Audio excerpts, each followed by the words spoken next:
Assalomu alaykum. Local Mind loyihasiga xush kelibsiz. Ushbu loyihamizda biz sizlar bilan Global Error Handling'da o'tamiz. Xo'p, bu Global Error Handling, ya'ni middleware mavzusining bir qismi hisoblanadi. O'tgan darsda biz sizlar bilan, ya'ni middleware'larni ko'rgan edik, aynan ASP.NET Core loyihalari ichida.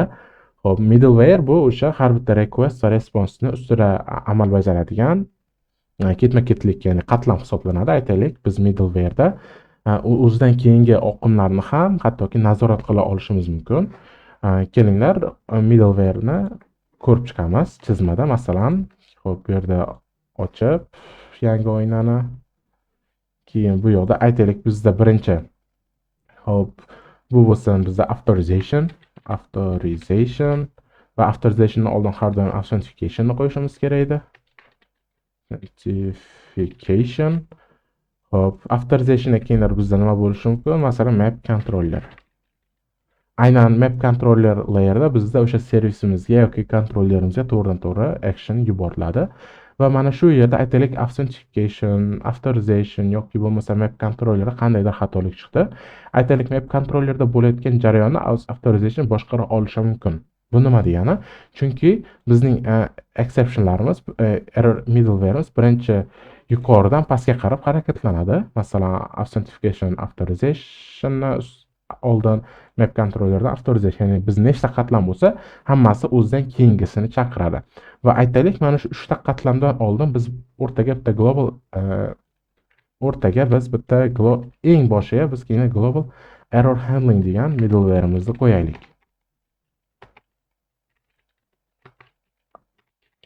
Handling degan middleware'imizni qo'yaylik va buning asosiy vazifasi o'zidan keyingi hamma middleware'dagi xatolikni ushlash bo'lsin. Va mana shu eng asosiy qatlam hisoblanadi biz uchun. Xo'p, e'tibor beringlar, masalan biz account servisida biz mana bu yerda not found exception qaytaradigan bo'lsak, bizda juda ham bir xunuk respons bo'ladi. Masalan, keyinlar buni bu yerga o'tib, test request qilib, umuman yo'q qiymat bilan xo'p, ma'lumotni olsak va buni send qilsak, bizga juda ham bir xunuk xatolik kelib chiqadi. Demak, bu yerda continue qilamiz. Aynan bizning global error handling mana shu yerda kutilmagan xatoliklarni oldini olish yoki umumiy xatoliklarni vazifasini bajarish uchun kerak bo'ladi. O'zi global error handling to'g'risida bir marta yoziladigan narsa, men eslab qola olmaganman. Shuning uchun men bitta loyiha topdim, artikl. Masalan, bu yerda o'sha Milan Jovanovichning global error handling artikli. Xo'p, buni topish uchun siz shunchaki global ASP.NET Core global error ASP.NET Core global error handling siz mana bu yerda ikkinchida chiqdi, Milan Jovanovichda. Xo'p, demak, mana shu yerga kirasiz va bizda bir nechta usul bor global error handling qilishda. Birinchisi o'sha ya'ni national yoki doimiy custom uslub, ya'ni bitta middleware yaratamiz va o'sha middleware'da aytamiz o'zidan keyingilar chaqiramiz. Agar o'zidan keyingi qaysidir middleware'da xatolik chiqsa, o'sha yerda exception'da handling qilamiz. Xo'p, buning uchun keyinlar bitta middleware yaratamiz. Middlewares degan papkani ichida global error handling middleware va bu yerda biz konstruktorda, ya'ni istalgan servisda olib chaqirishimiz mumkin. Keyinlar men mana bu yerda uning konstruktorini shunday kopiya qilaman. Shunday kopiya qilamiz. Yo'q, bu yoqqa emas. Xo'p, men nima deyapman? O'sha request delegatni ol va mana bu yerda xo'p,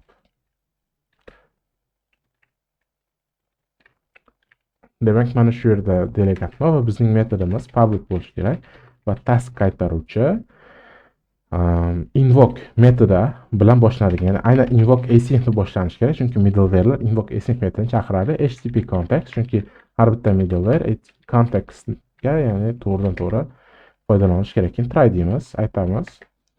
Xo'p, ya'ni next chaqir, agar shu yerda qandaydir exception sodir bo'lsa, yana catch deymiz.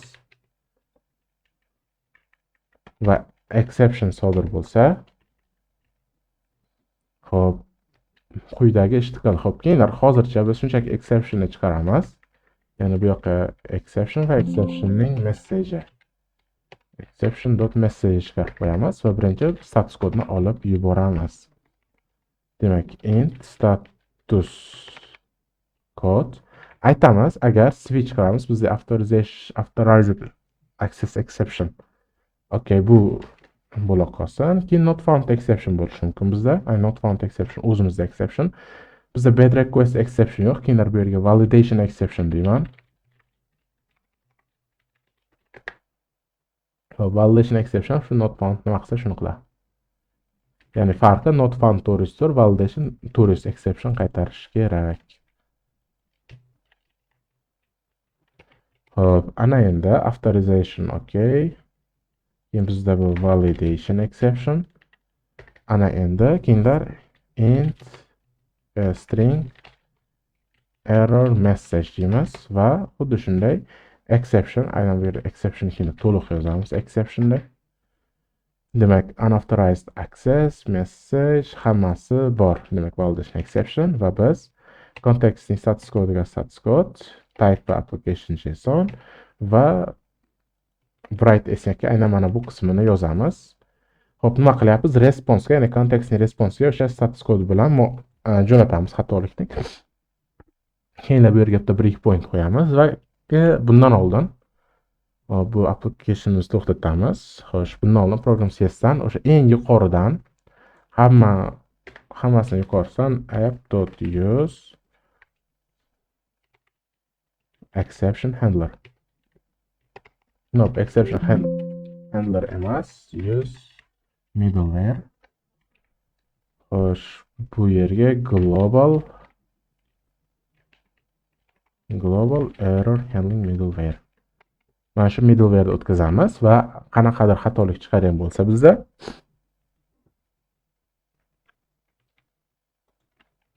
hop, keyinlar bu yerga o'tamiz va bizda qandaydir xatolik chiqargan bo'lsa set qilamiz. Aynan not found exception o'zini yuboryapmiz. Bu yerda o'sha not found exceptionni olyapmiz va continue qilamiz va bizda xatolik aynan chiroyli formatda chiqarib beradi. Hop, keyinlar agar authorization exception bo'lsa qanday? Bizda xatolik chiqadimi yoki o'zi to'g'rilab ketadimi? Buning uchun users kodda, demak post bosib, authorization o'tmasdan send qilamiz. Va bizda authorized error ko'rsatyapti. Bu juda ham yaxshi. Demak, bizda mana bu yerda authorized exceptionni ushlashimiz shart emas ekan. Okay, demak bizda hozir middleware'ni global error handling middleware ustida yechishni ko'rdik. Ana endi bizda bir nechta uslub bor. Ikkinchi uslub aynan ASP.NET Core'ning iExceptionHandler interface'dan exception handlerni olib, o'shani ro'yxatdan o'tkazib qo'yishni o'zi yetar ekan. Agar bu usul ishlasa, shu usulni qilib ketamiz. Oldin qilmaganman. Hop, keyin mana shu yerga global exception handler deb yozamiz. Global exception handler va shunday kopiya qilaman bu qismini.